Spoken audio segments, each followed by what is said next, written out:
Tout au long du septennat des grandes opportunités qui tirent à sa fin, de lourds investissements ont été mobilisés par le président de la République, Paul Biya, pour la construction des barrages hydroélectriques à l'effet d'éloigner définitivement les délestages et le rationnement de l'énergie électrique.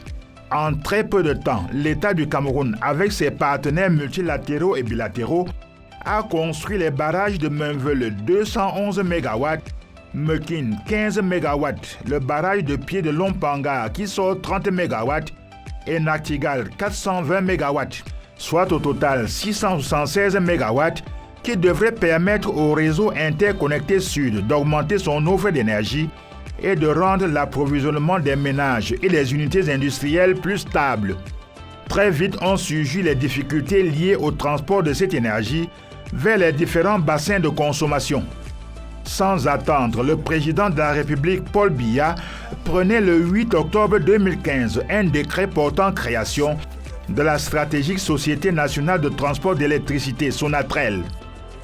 La Sonatrel recevait donc pour mission, entre autres, l'exploitation, la maintenance et le développement du réseau public de transport d'énergie électrique et de ses interconnexions avec d'autres réseaux.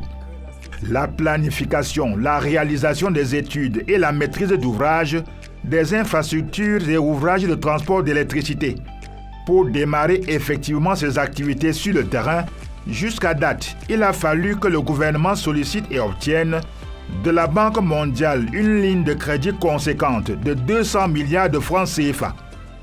De plus en plus, les Camerounais qui se déplacent à l'intérieur du pays devraient apprécier à sa juste valeur la multiplication des lignes de transport et des postes de transformation de grande puissance.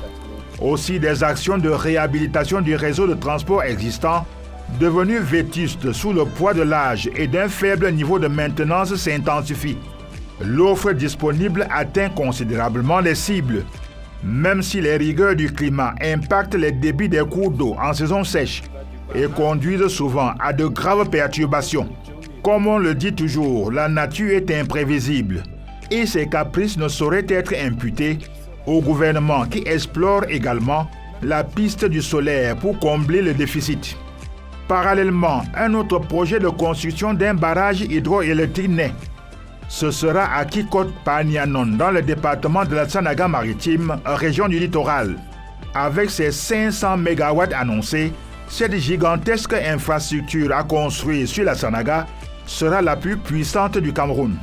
Selon le document de programmation économique et budgétaire à moyen terme 2026-2028, qui a servi de base au débat d'orientation budgétaire lors de la session parlementaire qui vient de s'achever à Yaoundé, le gouvernement projette le début des travaux en 2027.